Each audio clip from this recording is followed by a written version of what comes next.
The blood-red setting sun painted a final streak across the sky as Josephine Carson's boots pounded the hard-packed earth, each desperate step carrying her further from the town of Silver Ridge and deeper into the unforgiving embrace of the Montana wilderness. The year was 1876, and behind her lay the ruins of everything she had once called home. Her lungs burned as she crested another ridge, pausing just long enough to catch her breath and adjust the small pack slung across her shoulder. 23 years of life had taught her to be resourceful, but nothing had prepared her for this headlong flight into the mountains. The thin cotton of her dress clung to her skin, damp with sweat despite the cooling evening air. "Keep moving," she whispered to herself, casting one fearful glance back toward the town nestled in the valley below. "They'll come looking by morning." The distant howl of a wolf sent a shiver down her spine, but Josephine pressed on. The wilderness held dangers, but they paled in comparison to what awaited her back in Silver Ridge. As darkness enveloped the landscape, she picked her way carefully along a narrow deer trail, seeking shelter for the night. 3 days' ride from Silver Ridge, Ross Blackwood pulled his buckskin gelding to a halt outside the Crossroads Saloon. Dust from the trail coated his clothes, and the stubble on his jaw had grown past the point of respectability. At 30 years old, Ross had spent more than half his life in the saddle, working cattle drives and hunting bounties when the ranch work dried up. "Come on, Thunder," he murmured, patting the horse's neck as he dismounted. "Let's see what kind of trouble this town's brewing." The saloon's interior was like 100 others he'd seen, smoky, dim, and filled with the competing scents of whiskey, sweat, and cheap perfume. Ross ordered a drink and claimed a corner table, his back to the wall and his eyes on the door, an old habit from years spent watching his back. "You passing through or looking for work?" The bartender slid a glass across the scarred wooden surface. Ross took a slow sip before answering. "Depends on what's available. Headed north to my brother's place near Helena, but I'm not in any hurry." The bartender nodded thoughtfully. "Sheriff might have something. There's been talk of a woman who disappeared from Silver Ridge a few days back. Husband's offering a reward for anyone who brings her home." "Not interested in dragging a woman back to a man she's trying to escape," Ross replied, his voice flat. "Might not be like that," the bartender said, leaning forward. "Word is she took something that doesn't belong to her. Valuable, too. Sheriff has the details if you're curious." Ross finished his drink in silence, contemplating. He needed the money. His brother's ranch was struggling, and the extra funds would help them get through the winter. But he'd never been comfortable with the domestic troubles that sometimes masqueraded as legal matters out here where the law was thin. The sheriff's office was a small, tidy building at the end of the main street. Sheriff Taylor was a graying man with shrewd eyes and a perpetually furrowed brow. "Blackwood, is it?" he said, reviewing the papers Ross had presented. "Your reputation precedes you. Good tracker, fair with folks." "That's what I hear." "I try to be," Ross replied. "I understand you're looking for someone." The sheriff nodded. "Josephine Carson, 23, brown hair, green eyes. Left Silver Ridge 3 days ago, headed into the mountains. Her husband, Edward Carson, wants her back, along with what she took." "And what was that?" "Deeds to mining claims. Worth a small fortune, apparently. Carson claims she stole them during a domestic dispute." Ross studied the wanted poster. The sketch showed a young woman with delicate features and eyes that seemed to hold a quiet determination even in the simple drawing. "And her side of the story?" Sheriff Taylor shrugged. "Haven't heard it. She disappeared in the night. All I know is Carson's offering $500 for her return with the papers." $500. Enough to see his brother's family through the winter, and then some. "I'll need to know which direction she headed," Ross said finally. "North, into the Tobacco Root Mountains. Carson sent men after her, but they lost the trail after a day. Said she must have known something about covering her tracks." Ross nodded thoughtfully. "I'll need supplies before I head out. And I'd like to see these claims myself. Make sure I know what I'm looking for. Carson's staying at the hotel. He can show you copies." The meeting with Edward Carson did nothing to ease Ross's misgivings. The man was expensively dressed, with cold eyes and a smile that never reached them. He explained the situation with practiced smoothness, describing his wife as troubled and confused, claiming concern for her safety alone in the wilderness. "The deeds are secondary," Carson insisted, though the tightness around his eyes suggested otherwise. My Josie isn't suited for life in the mountains. She needs to come home where she belongs. Ross accepted the job with reservations, but the money was too good to refuse. By dawn the next morning, he was on Thunder's back, heading north with provisions for a week and Carson's description of the missing papers. The trail was 3 days cold when Ross picked it up outside Silver Ridge. He moved methodically, reading the signs that most men would miss: a broken twig here, a partial footprint there. Whoever Josephine Carson was, she had made a valiant effort to hide her path, but the mountains revealed their secrets to those who knew how to ask. By the 5th day, Ross knew 3 things with certainty. Josephine Carson was alone, she was injured, and she was cleverly making her way toward an old trapper's route that few remembered existed. It spoke of preparation, of a plan formed well before her flight. This was no impulsive escape. As he made camp that night, the mountains looming above him, Ross found himself wondering about the woman he pursued. What would drive someone to flee into this unforgiving wilderness rather than remain in the comfort of a wealthy husband's home? The answer came sooner than he expected.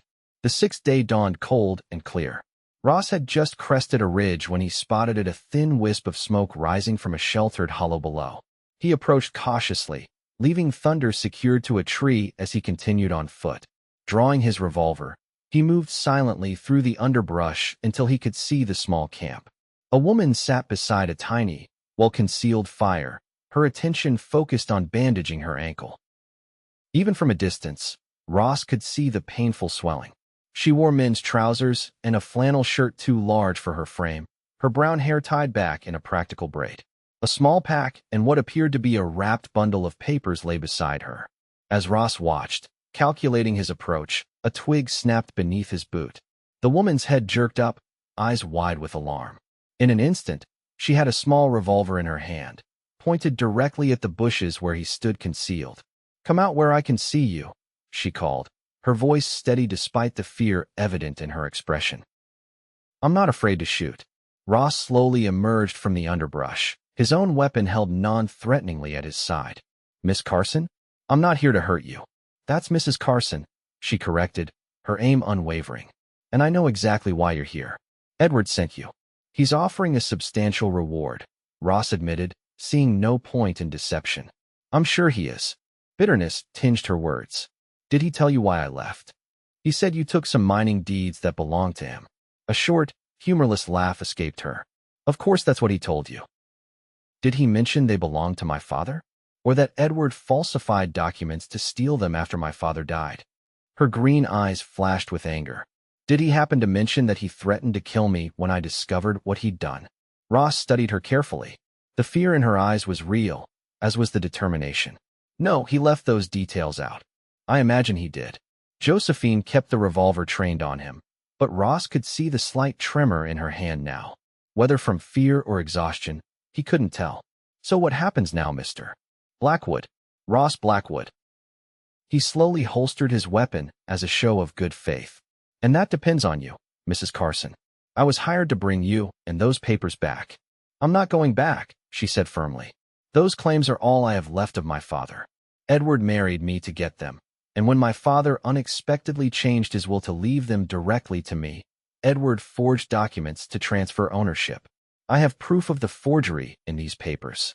Ross nodded slowly. "Your ankle's injured." The non sequitur seemed to confuse her. "I slipped crossing a stream yesterday. It's just a sprain." "You won't make it much further on that. Not with winter coming to the mountains." He gestured toward the darkening sky. "Storms brewing. 2 days, maybe less, and these passes will be dangerous." Josephine's expression hardened. "I'm not going back to Silver Ridge. I'd rather take my chances with the mountains." "I didn't say anything about Silver Ridge." Ross lowered himself to a fallen log, deliberately making himself less threatening. "But you need shelter and time to heal. There's an old line cabin about half a day's ride from here. Trappers use it in season, but it'll be empty now. We could reach it before the storm hits." Suspicion clouded her features. "Why would you help me?" "You're working for Edward. I was hired to find you and bring back those papers. I've found you." He shrugged. "Now I'm making a different choice. Something about your husband didn't sit right with me from the start." "And the $500? You'd give that up. Ross smiled slightly. Money's not everything, Mrs. Carson. She studied him for a long moment, the revolver still pointed at his chest. How do I know I can trust you? You don't, he admitted. But that storm won't care either way, and you can't outrun it on that ankle. I'm offering you shelter and time to consider your options. Nothing more.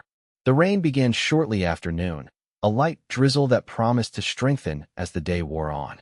Ross helped Josephine onto Thunder's back, noticing how she winced when weight fell on her injured ankle.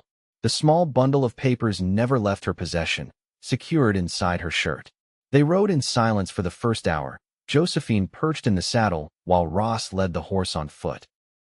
When the rain intensified, he pulled a waxed canvas slicker from his pack and draped it over her shoulders. "Thank you," she said, the first words she'd spoken since agreeing to his plan. Ross merely nodded, his attention on the increasingly slippery trail ahead. The wind had picked up, driving the rain sideways through the trees. By the time the line cabin came into view, they were both thoroughly soaked despite their protective gear. The cabin was sturdy but small, a single room with a stone fireplace, rough-hewn table, and 2 narrow bunks built into the wall. Ross worked quickly to get a fire started while Josephine sat on one of the bunks, exhaustion evident in every line of her body. "You should get out of those wet clothes," he said, once the fire was crackling. "I'll step outside while you change." "Into what?" she asked with a tired smile. "Everything I have is wet." Ross rummaged in his pack and pulled out a clean flannel shirt. "It'll be big, but it's dry. I have an extra pair of wool socks too. They'll help with the cold." When he returned from checking on Thunder, Josephine had changed into his shirt, which hung almost to her knees. Her wet clothes were spread near the fire to dry, and she had managed to re-bandage her ankle with fresh strips torn from the hem of her dress. "You've done that before," he observed, noting the neat, efficient wrapping. "My father taught me. We spent a lot of time in the mountains when I was younger." A shadow crossed her face. He was a geologist. Spent his life searching for the perfect claim. And he found it. 3 of them. Gold, silver, and copper. The copper mine is already producing. The others are still being developed. She looked down at her hands. "After he died last spring, Edward changed. The man I thought I'd married disappeared, and in his place was someone I didn't recognize. Someone cruel." Ross busied himself preparing a simple meal from his supplies, giving her space to continue if she chose. "I discovered the forged documents 3 days ago," she said after a long silence. "Edward had been drinking. He was angry that I questioned him. Said I should be grateful he'd married me at all, that no one else would want a plain, stubborn woman with ideas above her station." Her voice remained steady, but Ross could see the pain the memory caused. "When I confronted him about the forgeries, he hit me. Said if I told anyone, he'd make sure I regretted it." "So you ran?" She nodded. "I waited until he passed out, took the original deeds and the forged ones, and left. I had some money saved, not much, but enough to get me to Helena if I'm careful. My father's lawyer is there. He'll help me prove what Edward did." Ross handed her a tin cup of hot coffee. "That's a long journey to make alone, especially with winter coming. I didn't have a choice." She accepted the cup, their fingers brushing momentarily. "I couldn't stay, not after what I discovered. Not just the forgeries, but there were letters. Evidence that Edward may have had something to do with my father's death." Ross's expression darkened. "Murder? My father died in a mining accident. At least, that's what everyone believed. But the letters suggest Edward might have paid someone to tamper with the support beams." Her voice wavered for the first time. "I can't prove it yet, but I intend to try." The storm raged through the night, wind howling around the small cabin and rain pelting the roof like gunfire. Ross insisted Josephine take one of the bunks while he spread his bedroll near the fire. Despite his exhaustion, sleep eluded him as he pondered her story. If she was telling the truth and his instincts told him she was, then Edward Carson was not just a thief, but potentially a murderer. The thought of returning Josephine to such a man was unthinkable, but so was abandoning his responsibilities to his brother's family, who needed the money he'd promised to bring. Morning brought no respite from the storm. Ross rose early to check on Thunder, finding the gelding restless but secure in the small lean-to beside the cabin. When he returned, Josephine was awake, attempting to stand on her injured ankle. "It's better today," she said, though her grimace belied the words. The swelling's down. Still not ready for a journey to Helena, Ross observed. The storm's showing no signs of letting up. We might be here for a few days. Josephine sank back onto the bunk. I understand if you need to take me back. The reward, I'm not taking you back to him, Ross interrupted, surprising himself with the vehemence in his voice. But we need a better plan than you trying to make it to Helena alone in this weather. Relief flashed across her face. You believe me, then? About Edward? I do. He moved to stoke the fire, adding another log. I've met men like your husband before. Men who think their money gives them the right to take whatever they want, to treat people like possessions. Thank you, she said softly, for believing me. Not many would. Their forced confinement in the small cabin created an unexpected intimacy. As the day progressed, they shared stories, Ross of his years working cattle drives across the territories, Josephine of her childhood exploring the mountains with her father. She was well educated, Ross discovered, with a knowledge of geology that rivaled many men in the field. My father believed women should learn whatever interested them, she explained as they shared a simple lunch of beans and hardtack. He taught me to read rock formations, to understand what lay beneath the surface. It scandalized my mother's family, but I loved every minute of it. And that's how you knew about this trapper's route? From exploring with your father? She nodded. We used it many times. It's not on most maps, which is why I thought. I hoped I could lose any pursuers. It was smart thinking, Ross admitted. If I hadn't spent time with the Shoshone years back, I might have missed the signs. By evening, the storm had intensified, bringing a sharp drop in temperature.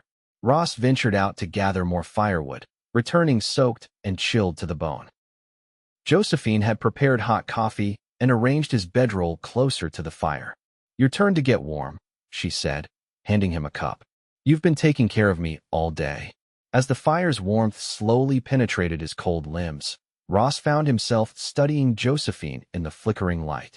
Without the fear and exhaustion that had marked their first meeting, he could see the quiet strength in her features, the intelligence in her eyes.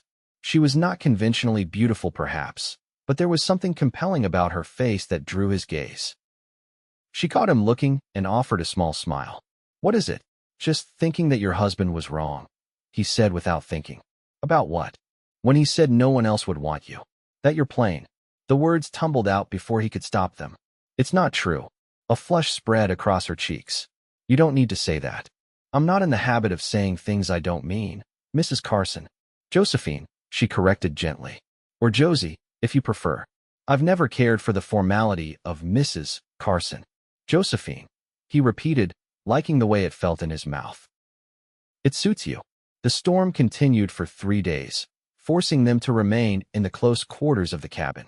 During that time, Ross learned more about Josephine than he had about any woman in years. She was intelligent and resourceful, with a dry wit that emerged as she grew more comfortable in his presence.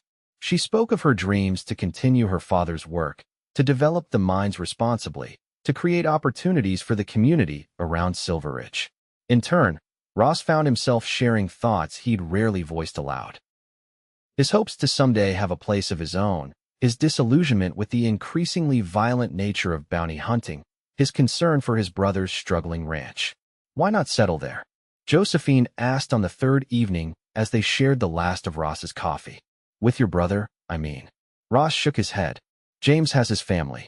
The ranch is barely supporting them as it is. That's why the reward. He trailed off, uncomfortable with the reminder of his original purpose. That's why you took the job to find me, she finished for him. I understand, Ross. You were trying to help your family. It doesn't excuse it. Not if it meant returning you to a dangerous situation. But you didn't, she pointed out. You made a different choice when you learned the truth. The fourth morning dawned clear and cold. The storm had passed, leaving a crystalline blue sky and a thin layer of snow on the ground. Ross checked the trail and found it passable, though treacherous in places.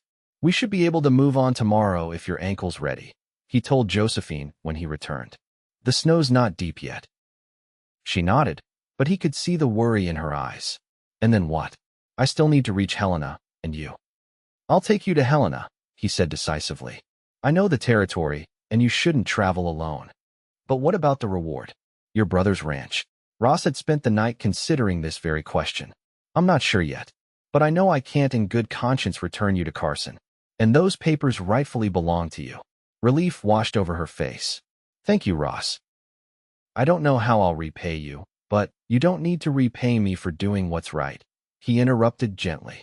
Besides, I've enjoyed your company these past few days. A smile touched her lips. As have I. It's been unexpected. That evening, as they prepared for their departure the next day, Ross noticed Josephine studying the papers she'd kept so carefully hidden. Spread before her on the rough table were maps, deeds, and what appeared to be technical drawings of mining operations.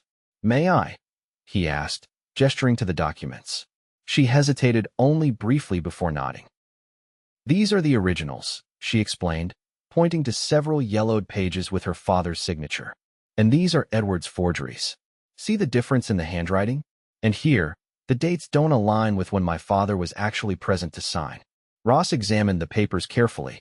Even to his untrained eye, the discrepancies were evident. This should be enough to prove his fraud. I hope so. But I'm worried about what he'll do when he realizes I've gone to the authorities. She wrapped her arms around herself. Edward has influence in Silver Ridge. Money buys a lot of loyalty. All the more reason not to face him alone, Ross said firmly. We'll go to Helena together, present this evidence to your father's lawyer, and then decide what comes next. Josephine looked up at him, her green eyes searching his face. Why are you doing this, Ross? You barely know me. He considered the question seriously. At first, it was because I couldn't return you to a man who might harm you. Now, he paused, surprising himself with the realization. Now it's because I care what happens to you. The softness that entered her expression made his heart beat faster. I care what happens to you too, she admitted quietly. These past few days, you've been kinder to me than Edward was in our entire marriage. Ross felt an unexpected surge of anger toward the man who had treated her so poorly, who had made her believe kindness was extraordinary rather than what she deserved. Without thinking, he reached across the table and covered her hand with his own. You deserve better, he said simply. Her fingers turned beneath his, entwining them together. Perhaps I've found it. They departed the cabin at dawn, Josephine's ankle much improved though still tender. Ross insisted she ride Thunder while he led the horse along the treacherous sections of trail. The day was clear but cold, their breath forming clouds in the crisp mountain air. By midday, they had descended enough that the snow had melted, making travel easier. Ross helped Josephine dismount for a brief rest beside a clear mountain stream. We should reach the trading post at Miller's Creek by nightfall, he told her as they shared the last of their provisions. We can resupply there and rest before continuing to Helena.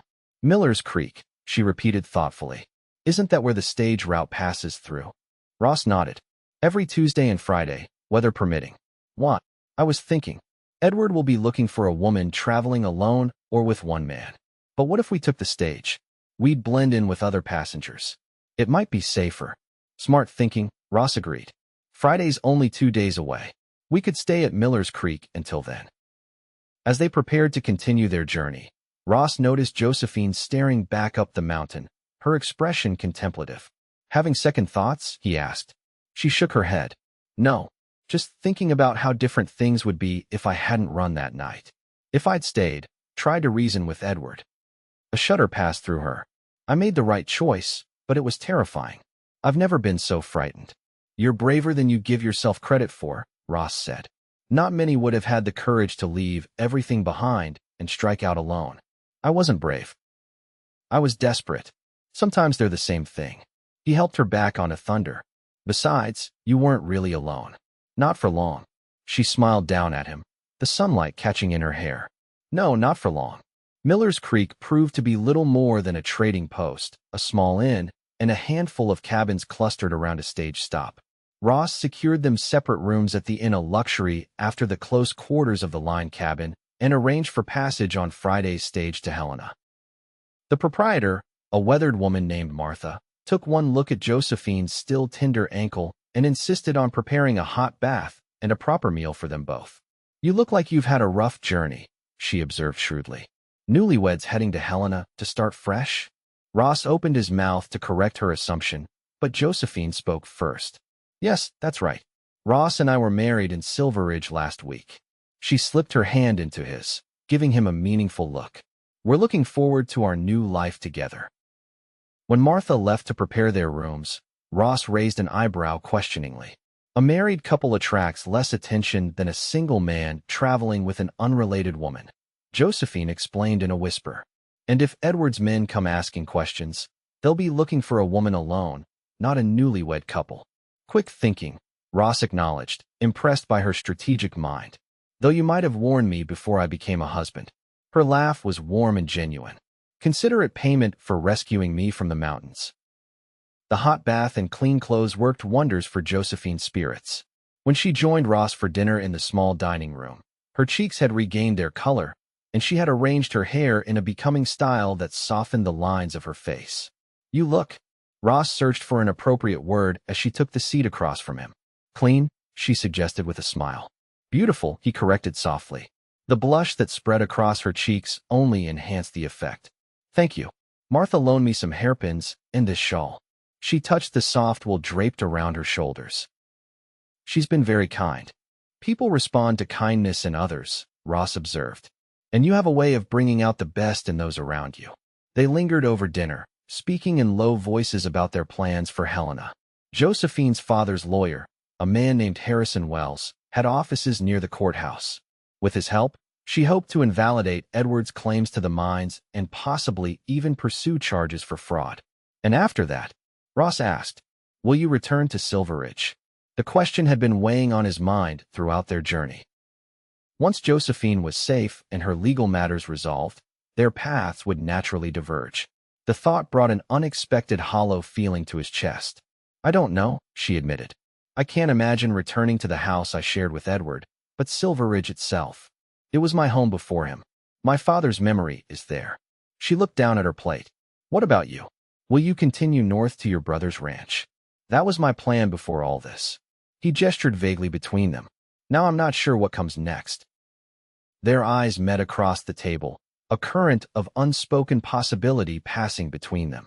Before either could give voice to it, Martha approached with coffee and news that their rooms were ready. That night, alone in his small but comfortable room, Ross found himself unable to sleep. His thoughts kept returning to Josephine, her courage, her intelligence, the way her eyes crinkled at the corners when she smiled. In the space of a week, she had become important to him in a way he hadn't anticipated. A soft knock at his door startled him from his reverie. He opened it to find Josephine standing in the dimly lit hallway, a shawl wrapped around her nightdress. I saw a light under your door, she said quietly. I hope I'm not disturbing you. Not at all. He stepped back to allow her entry, suddenly conscious of his own state of undress, just trousers and an undershirt. Is everything all right? She moved to the small window, gazing out at the moonlit yard below. I couldn't sleep. I keep thinking about what happens when we reach Helena. About saying goodbye. The words settled in the room between them, heavy with meaning. It doesn't have to be goodbye, Ross said, moving to stand beside her. Not if neither of us wants it to be. She turned to face him, her expression vulnerable in the lamplight. What are you saying, Ross? I'm saying that in a week's time, you've become important to me. More important than I could have imagined when I set out to find you. He took a deep breath. I'm saying I don't want to say goodbye in Helena. Josephine's eyes searched his face. I feel the same, she whispered. I've never met anyone like you. Someone who listens, who sees me for who I truly am. Ross reached out slowly, giving her time to withdraw if she wished, and brushed a strand of hair from her cheek. Then perhaps we should consider a different path forward. Together. Her hand came up to cover his, holding it against her face. I'd like that. Very much. The moment hung between them, fragile and pregnant with possibility. Ross was acutely aware of her proximity, of the warmth of her skin beneath his palm. Slowly, giving her every opportunity to pull away, he leaned forward and pressed his lips to hers. The kiss was gentle at first, a question more than a demand. But when Josephine's arms slid around his neck, drawing him closer, it deepened into something more urgent, more profound.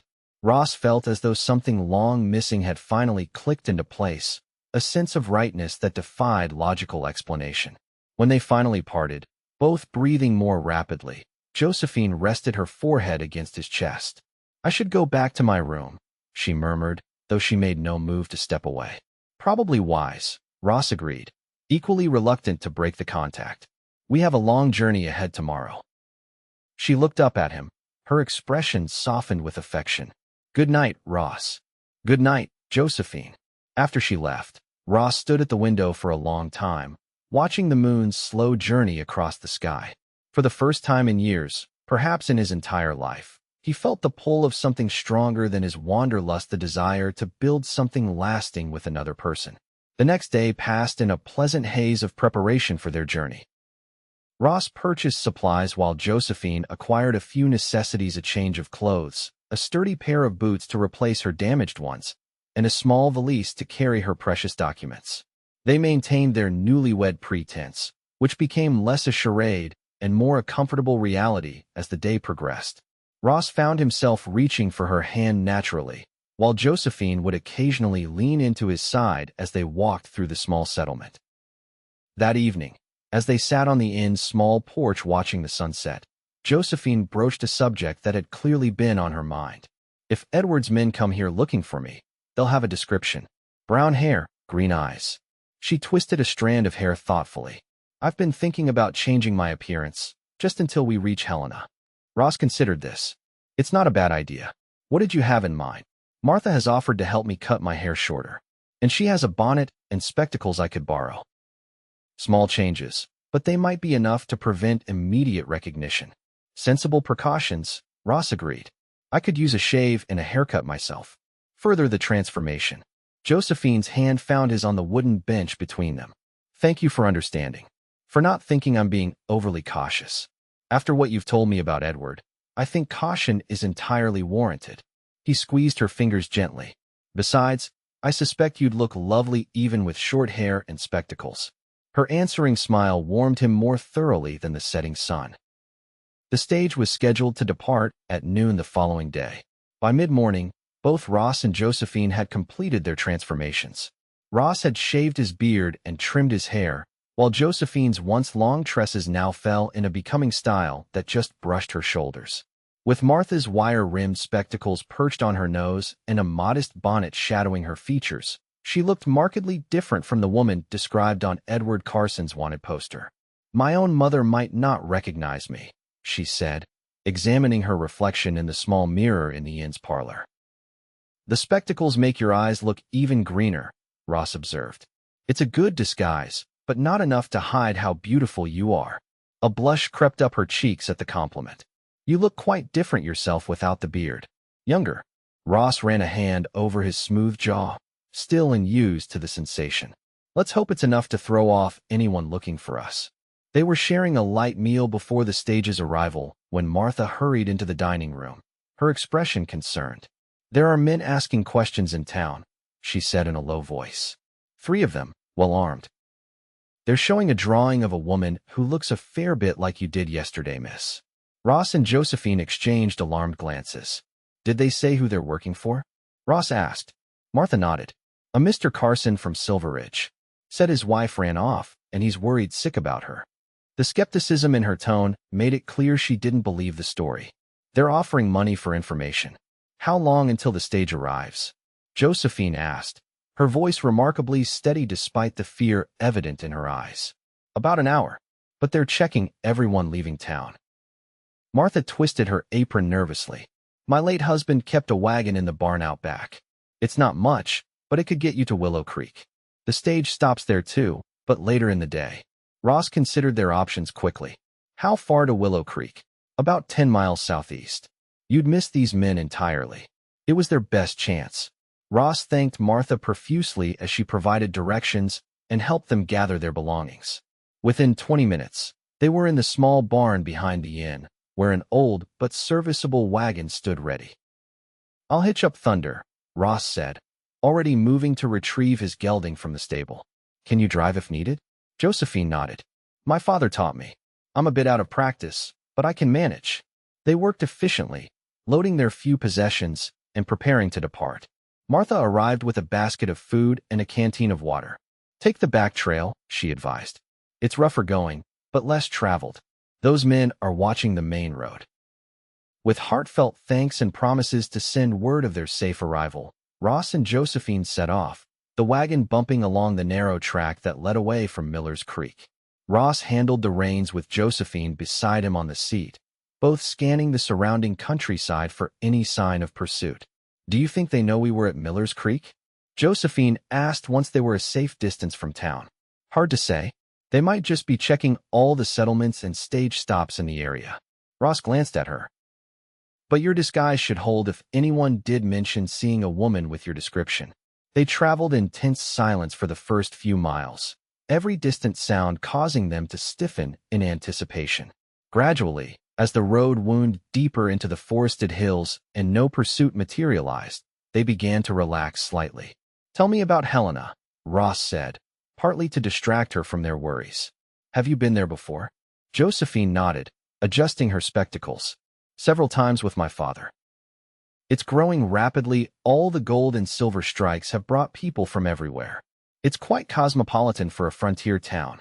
A small smile touched her lips. "There's even an opera house." "An opera house?"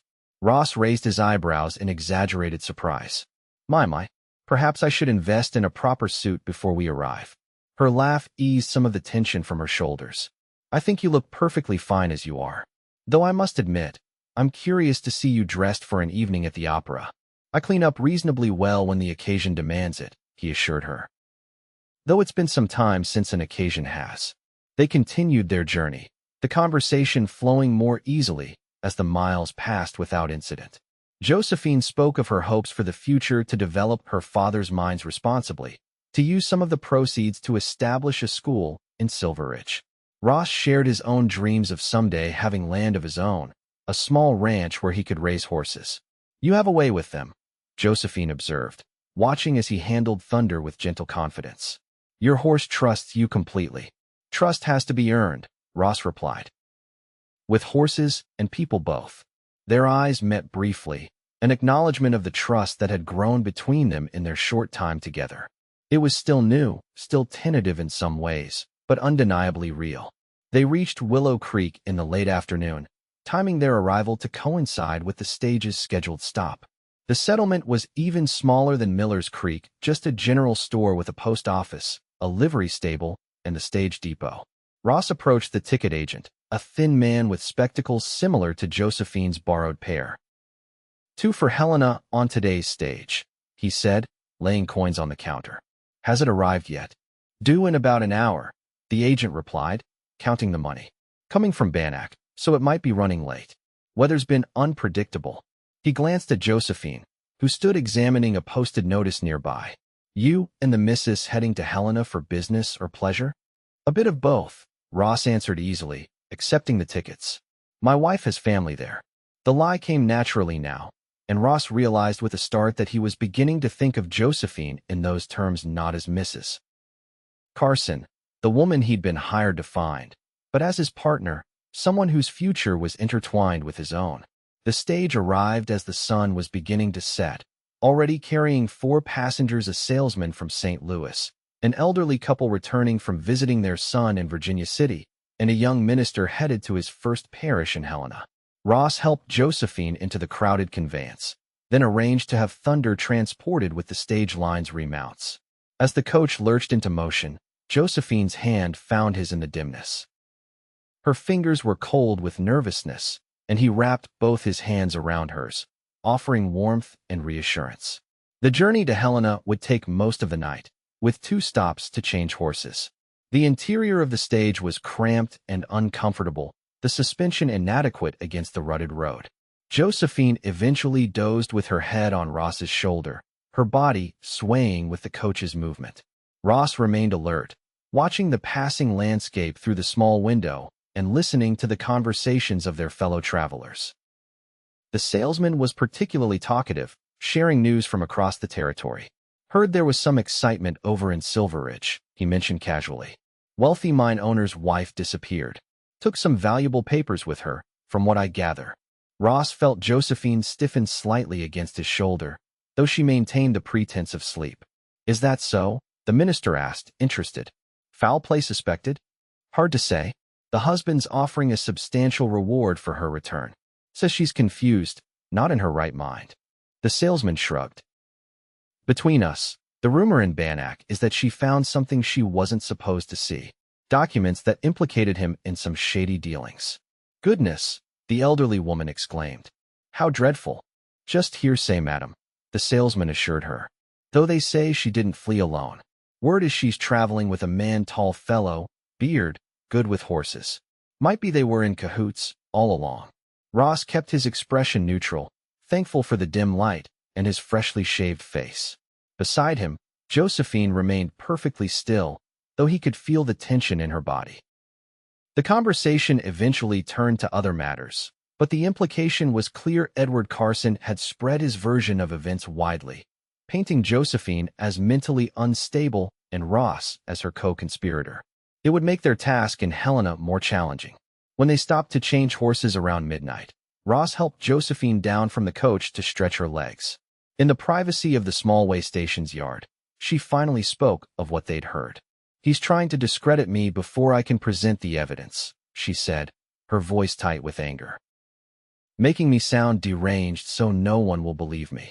It's a common tactic, Ross agreed grimly. But we have the original documents. They speak for themselves. I hope Mr. Wells will still help us.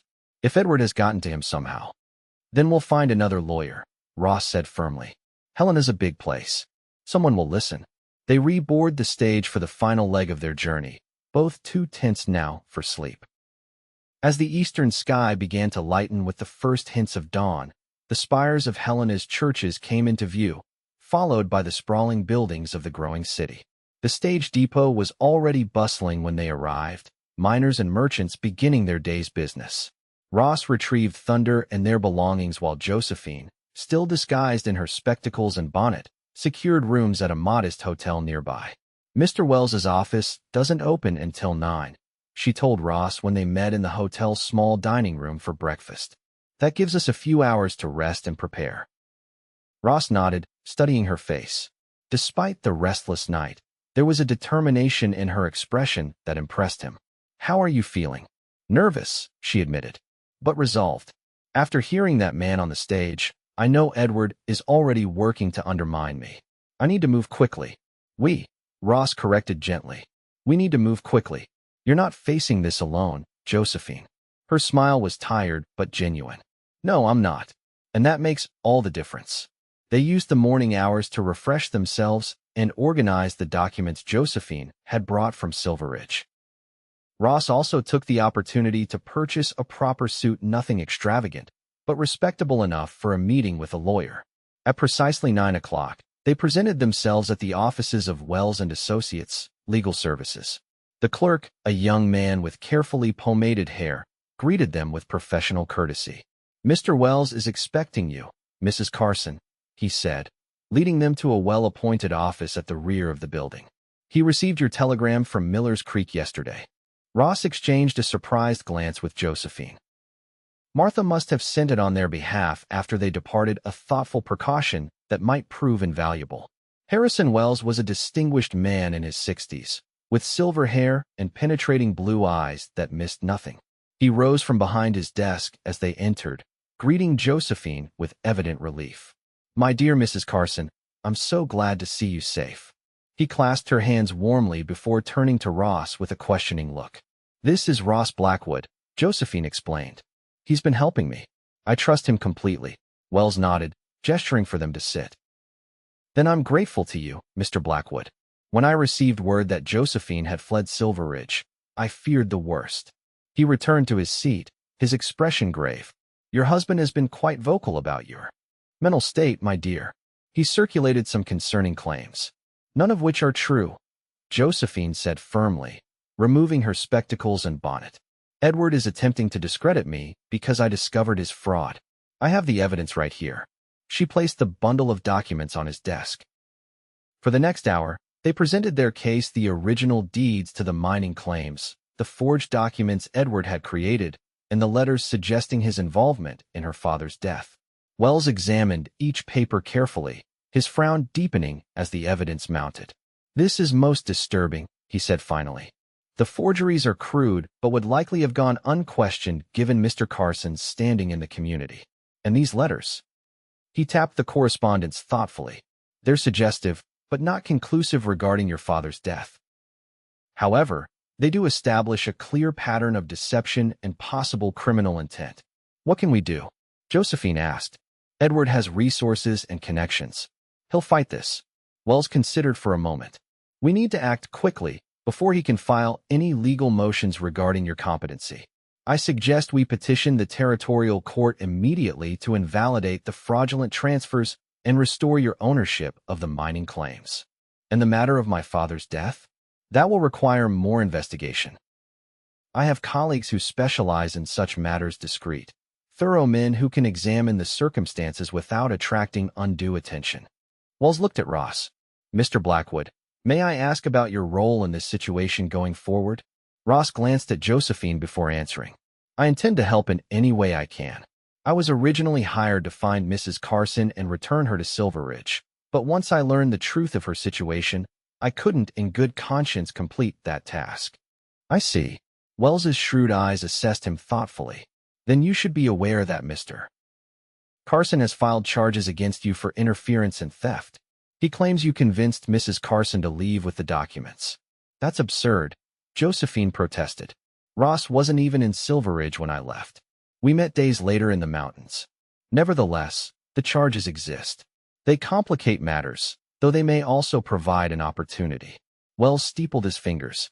If Mr. Carson is focused on pursuing Mr. Blackwood, it might divert his attention from your legal maneuvers regarding the mines. Ross straightened in his chair.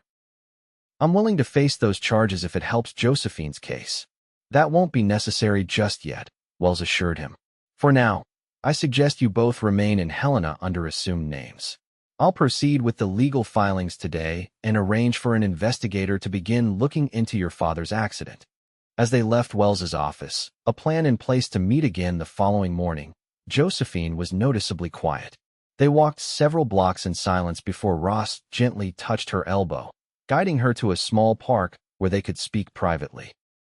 You're worried, he observed once they were seated on a bench beneath a large cottonwood tree. Edward has charged you with crimes you didn't commit, she said, her voice tight with suppressed anger. Because of me, you're now a wanted man. I made my own choices, Ross reminded her. No one forced me to help you. But if you hadn't found me in the mountains, if you'd continued on to your brother's ranch, then I would never have met you, he interrupted softly. And that would have been the greater loss. Josephine looked up at him, her green eyes bright with emotion. Do you mean that? In answer, Ross took her hand, his thumb tracing gentle circles on her palm. When I set out from Silver Ridge, I was thinking only of the reward and how it would help my brother's family. I never expected. He paused, searching for the right words. I never expected to find someone who would make me question everything I thought I wanted. Someone who would make me consider putting down roots after years of wandering. Ross. Her voice was barely above a whisper. I know it's fast, he continued. We've known each other only a short time. But out here, life moves differently. Decisions must be made quickly, futures determined in moments rather than years. What are you saying? Josephine asked, though the hope in her eyes suggested she already knew. I'm saying that I care for you, Josephine, more than I thought possible in such a short time. And when this is all over, when you're free of Edward and your father's minds are secured, I want to see what we might build together. A smile bloomed across her face, transforming it with joy. I feel the same way. These past days with you. You've shown me what it means to be truly respected, truly valued. I never had that with Edward, even in the beginning. Ross raised her hand to his lips, pressing a gentle kiss to her knuckles. Then we face whatever comes next together.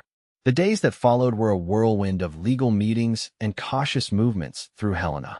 They maintained their disguises when in public, using the names Mr. and Mrs. James Smith for their hotel registration and other necessities. Harrison Wells worked tirelessly on their behalf, filing the necessary papers to contest Edward's ownership of the mining claims and gathering evidence about the circumstances of Josephine's father's death. A week into their stay in Helena, Wells summoned them to his office with news. His expression was grave as he ushered them inside. Edward Carson arrived in Helena yesterday. He informed them without preamble.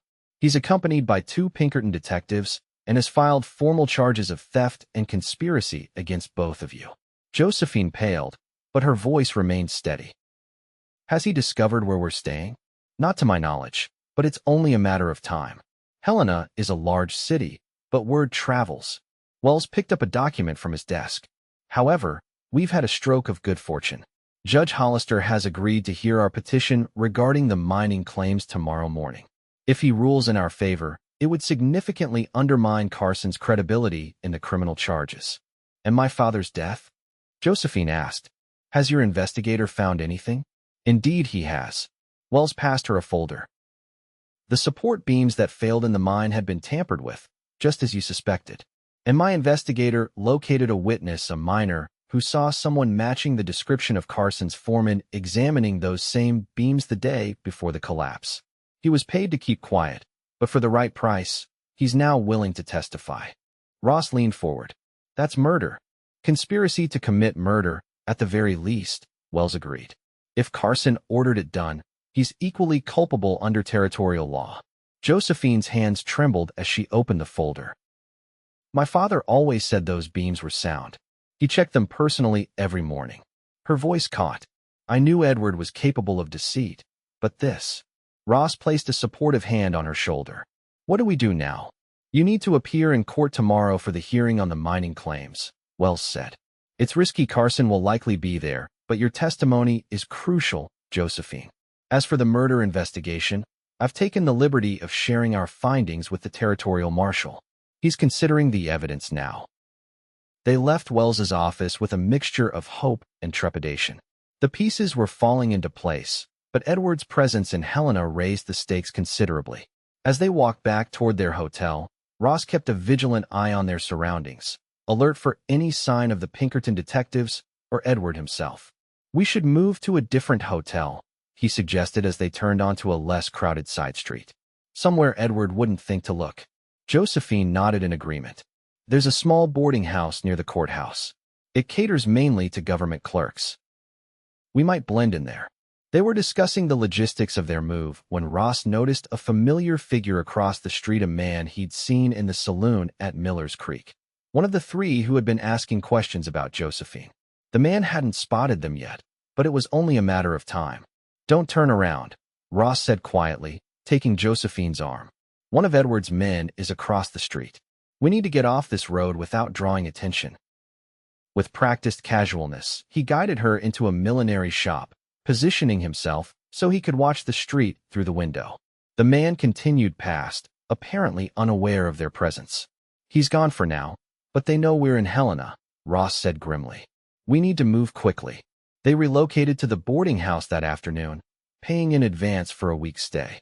The proprietress, a widow named Mrs. Finch, asked few questions, assuming they were a young couple seeking affordable accommodations while establishing themselves in the growing city. That evening, as they shared a simple meal in their room, Josephine broached the subject that had been weighing on both their minds. What happens after tomorrow's hearing? She asked. Even if the judge rules in my favor regarding the mines, Edward won't simply give up. And if the marshal pursues charges related to my father's death? She looked down at her plate. This could drag on for months. Ross considered her words carefully. What do you want to happen, Josephine? If you could choose any outcome? She was silent for a long moment. I want justice for my father. I want what's rightfully mine returned to me. Her eyes met his. And I want a future that isn't overshadowed by Edward's threats and manipulations. A future where I'm free to choose my own path. With the mines? Yes, partly. They were my father's life's work, his legacy. I want to see them developed as he intended. She hesitated. But I also want more than that. A life that includes other possibilities. The way she looked at him left no doubt about what possibilities she was considering. Ross reached across the small table, taking her hand in his. Whatever happens tomorrow, we'll face it together, he promised. And afterward, when this is settled one way or another, we'll talk about those possibilities. The morning dawned clear and cool, a perfect autumn day in Helena. Josephine dressed with care in a modest blue dress borrowed from Mrs. Finch, while Ross wore his new suit, freshly pressed for the occasion. They walked to the courthouse together, both aware that this day might determine the course of their futures. Harrison Wells was waiting for them on the courthouse steps, his expression cautiously optimistic. Judge Hollister is known for his fairness, he told them as they climbed the stairs. He'll consider the evidence without prejudice. Is Edward here? Josephine asked, her voice steady despite the anxiety Ross could see in her eyes. Wells nodded grimly. He arrived with his lawyer a few minutes ago. I should warn you, he appears confident. Whatever happens in there, don't let him provoke you into saying something that might undermine our case. The courtroom was already half filled when they entered. Curious citizens, a few reporters from the local newspaper, and several well-dressed men who Ross assumed were associates of Edward's. Edward himself sat at the front with his lawyer, a portly man with an expensive suit and an air of smug assurance. When Edward turned and saw Josephine, his expression darkened momentarily before he composed himself. His gaze shifted to Ross, and the hatred there was unmistakable. Ross placed a protective hand at the small of Josephine's back, guiding her to their seats beside Wells. Judge Hollister entered the courtroom, a tall man with a neatly trimmed white beard and piercing blue eyes. After the formalities were observed, he addressed the court in a deep, authoritative voice. We are here to consider the petition of Mrs. Josephine Carson regarding ownership of certain mining claims currently registered to Mr. Edward Carson. Mrs. Carson alleges these properties were fraudulently transferred through document forgery. Mr. Wells, you may present your case.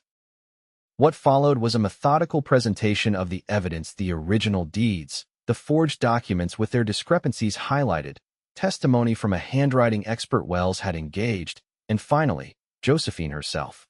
As she took the stand, Ross could see her trembling slightly, but her voice was clear and unwavering as she recounted her discovery of the forgeries and the circumstances of her flight from Silver Ridge. Edward's lawyer cross-examined her aggressively, attempting to portray her as emotionally unstable and financially motivated. When he suggested that Ross had manipulated her for his own gain, Josephine's calm demeanor finally showed cracks. Mr. Blackwood found me after I had already left Silver Ridge, she said firmly. He was initially hired by my husband to return me, but when he learned the truth, he chose to help me instead. He's shown more honor and integrity in our brief acquaintance than Edward demonstrated in our entire marriage. The lawyer pounced on this statement. So you admit to forming an attachment to Mr. Blackwood? Perhaps this explains your sudden desire to claim ownership of valuable mining properties that your husband has been developing successfully. Before Josephine could respond, Judge Hollister intervened. The nature of Mrs. Carson's relationship with Mr. Blackwood is not relevant to the question of document forgery, Counselor. Please confine your questions to the matter at hand. When Edward took the stand, he presented himself as a concerned husband worried about his wife's mental state.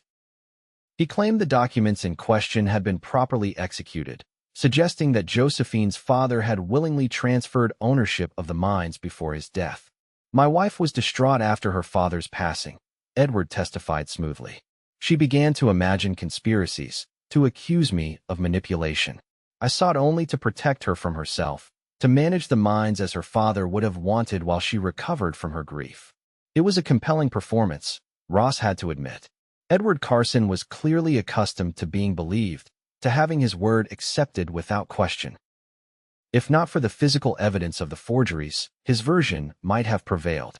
As the hearing concluded, Judge Hollister announced he would review the evidence and render his decision the following morning. This matter requires careful consideration, he stated. Both parties should return at 10 o'clock tomorrow. They left the courthouse in tense silence, Wells guiding them through a side entrance to avoid confrontation with Edward or his associates. Once they were safely away, he offered a cautious assessment. Hollister was paying close attention to the handwriting evidence, he noted. That's encouraging. Carson's performance was convincing, but the judge isn't easily swayed by theatrics.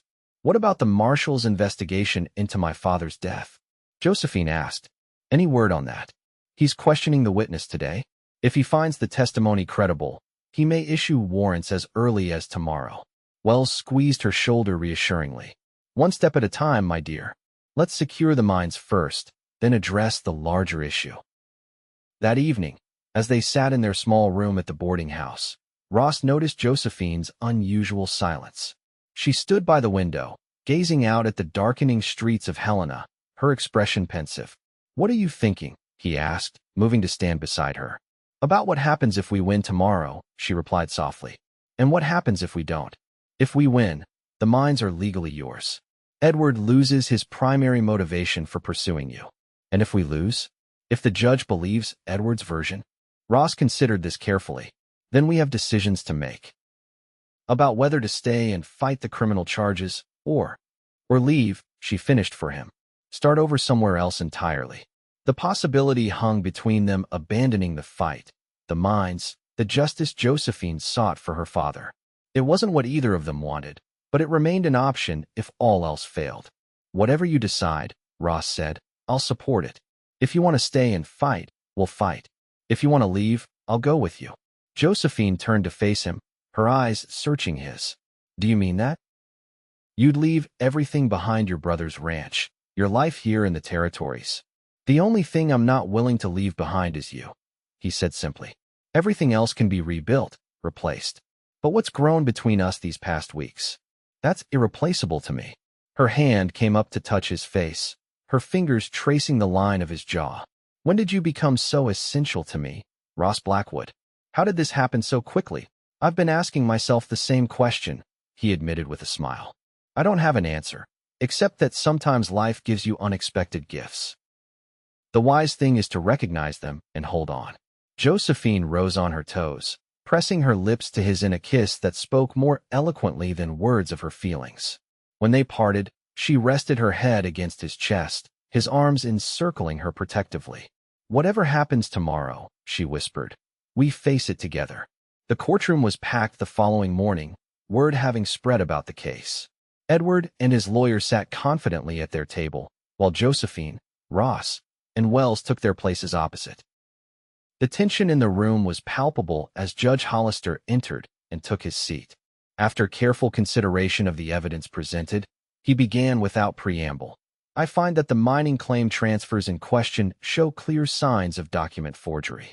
The signatures purporting to be those of the late Mr. James Wilson do not match authenticated examples of his handwriting, and the dates of execution coincide with periods when Mr. Wilson was documented to be elsewhere in the territory. A murmur ran through the courtroom. Edward's face darkened, while his lawyer whispered urgently in his ear. Therefore, the judge continued, I am ruling that said transfers are null and void.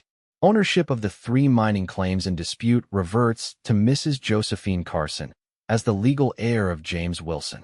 Mr. Carson is ordered to transfer all operational control and proceeds from said mines to Mrs. Carson within 30 days.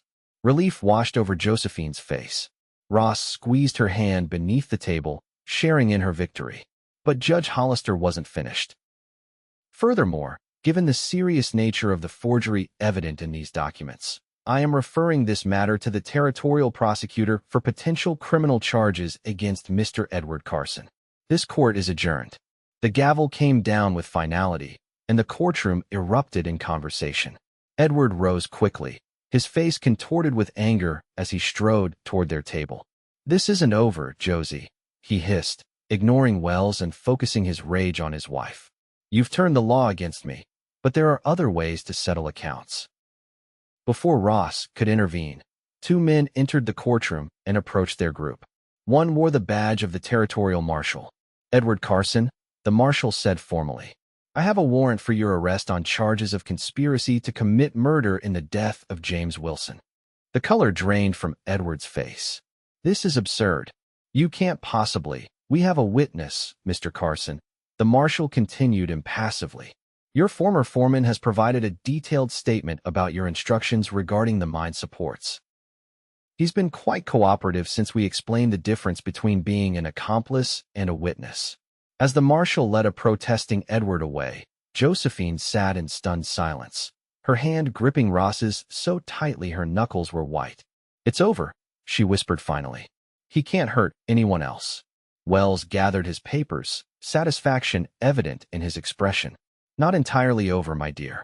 There will be trials for both the forgery and the murder conspiracy. But with the evidence we have, I believe justice will prevail. Outside the courthouse, beneath a bright autumn sun, Josephine finally allowed herself to fully absorb what had happened. My father will have justice, she said, her voice thick with emotion. And his legacy is secure. Ross stood beside her, letting her have this moment of vindication. When she turned to him, her eyes were bright with unshed tears, but her smile was radiant. "We did it," she said simply. "You did it," he corrected gently. "You had the courage to flee, to seek justice rather than accept Edward's crimes. I just helped along the way." Josephine shook her head. "I couldn't have done it without you, Ross. Not just your protection or your help with the legal matters, but your belief in me. You gave me strength when mine was failing." They walked slowly through Helena's bustling streets, discussing the practicalities that would follow the need for Josephine to return to Silver Ridge eventually to oversee the mines, the coming trials, the uncertain timeline of it all. "Will you come with me?" she asked as they reached a small park. "To Silver Ridge, I mean. I understand if you need to continue to your brother's ranch, but—" "Wild horses couldn't drag me away," Ross assured her with a smile. "Besides, I think James will understand when I explain the situation, especially when I can send him some funds once the mines are producing revenue again." Josephine's eyes widened. "You would do that? Help your brother with the mine proceeds?" "If you're amenable," Ross said. "I know the mines are your inheritance, your father's legacy." "I wouldn't presume, Ross," she interrupted, taking both his hands in hers. "What's mine is yours. I thought I'd made that clear by now." The implication of her words hung between them, both thrilling and momentous. Ross looked down at their joined hands, then back to her face. "Josephine, are you saying what I think you're saying?" Her smile was both shy and certain.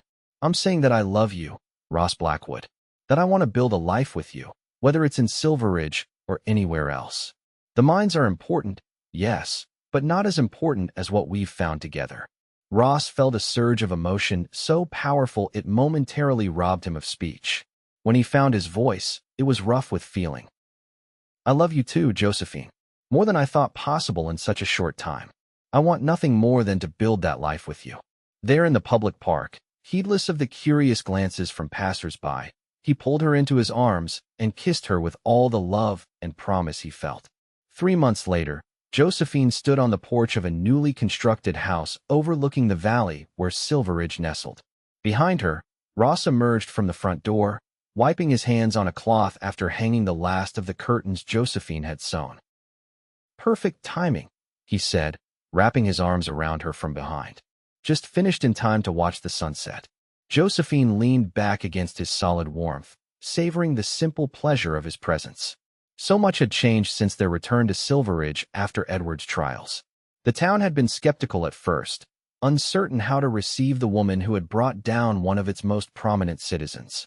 But as the full story emerged, as Edward's crimes became public knowledge, attitudes had shifted. Now, 3 months after Edward's conviction for both forgery and conspiracy to murder, Josephine and Ross had finally completed their new home on land that had once belonged to her father. The mines were producing well under Josephine's careful management, with Ross overseeing the day-to-day operations while she handled the business aspects. "I had a letter from James today," Ross mentioned, referring to his brother. "The funds we sent have made all the difference. They've made it through the winter without hardship, and he's even been able to purchase new breeding stock for the spring." "I'm so glad," Josephine said sincerely.